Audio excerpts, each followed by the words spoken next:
Deuxième sujet important, c'est Hauteville, bien entendu. Vous savez que nous sommes très satisfaits, très heureux de la réussite de notre programme de rénovation urbaine sur le quartier Nord. Et nous avons pensé qu'après avoir travaillé sur le quartier Nord, eh bien, il nous fallait aussi ne pas oublier l'autre quartier important de la ville de Lisieux, c'est-à-dire Hauteville. Hauteville qui, justement, cette année, vient de fêter ses 50 ans, avec une fête particulièrement bien préparée, réussie, qui a donné satisfaction à l'ensemble des participants et des organisateurs. Et donc, c'est en sorte, si ça va dans le bon sens, ce serait un superbe cadeau d'anniversaire que nous pourrions offrir aux habitants de Hauteville, que leur dire ça y est, votre quartier va bénéficier très prochainement du même genre de rénovation que le quartier Nord. Alors à Hauteville, il faut donc passer par une étude préalable à la rénovation urbaine, une étude avec les différents qui sera présentée aux différents partenaires, les bailleurs sociaux, l'État, Conseil général, Conseil régional, ainsi que tous les partenaires institutionnels, c'est-à-dire les services de l'État. Normalement, l'étude doit démarrer en octobre, doit durer 9 mois, et elle sera menée par, évidemment, un cabinet extérieur, de façon à ce qu'on puisse imaginer ce que Hauteville peut être d'ici une quinzaine d'années.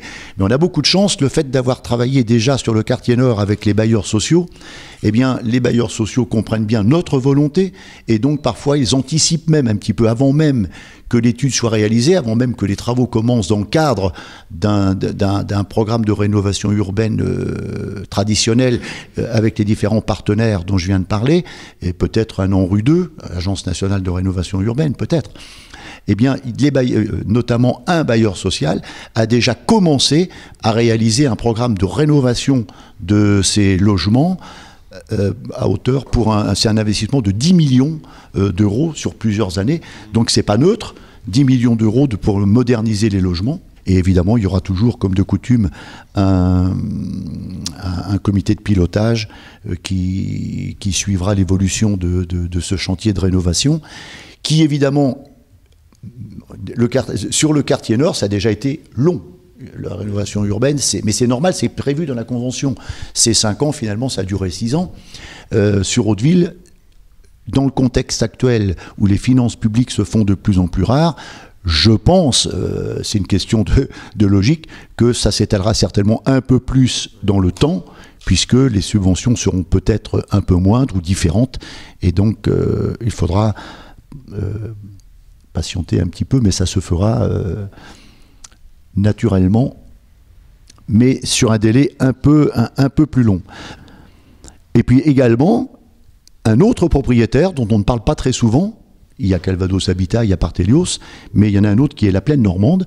Si vous vous souvenez, pour ceux qui participaient à une récente réunion du conseil municipal, nous avons donné notre accord pour qu'ils vendent une partie de leur patrimoine, mais pas à n'importe qui.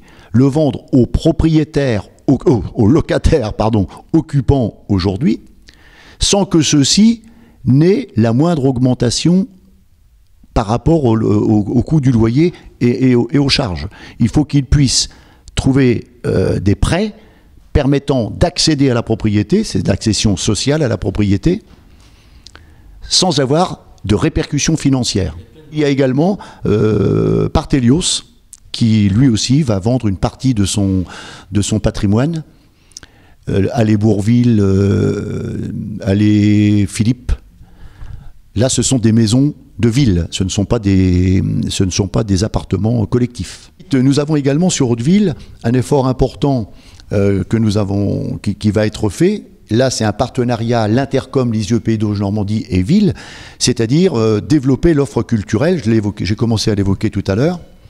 C'est-à-dire que quand on a ceux qui étaient là et qui ont participé à la fermeture de l'école maternelle et élémentaire Jean de La Fontaine, nous avons dit qu'en contrepartie, nous essaierions de tout faire pour développer un pôle culturel sur Hauteville. Eh bien, c'est ce à quoi nous commençons à travailler. Je l'ai évoqué tout à l'heure avec la classe horaire aménagée danse.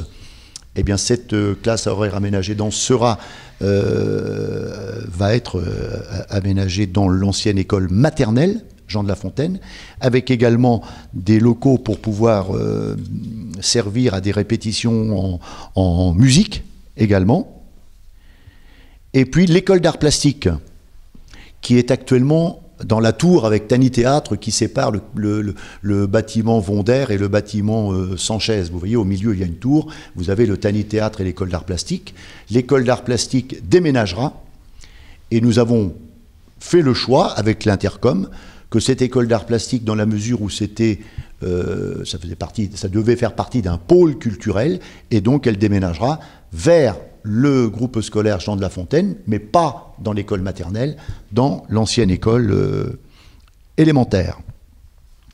Voilà ce qu'on peut dire pour le quartier de Hauteville.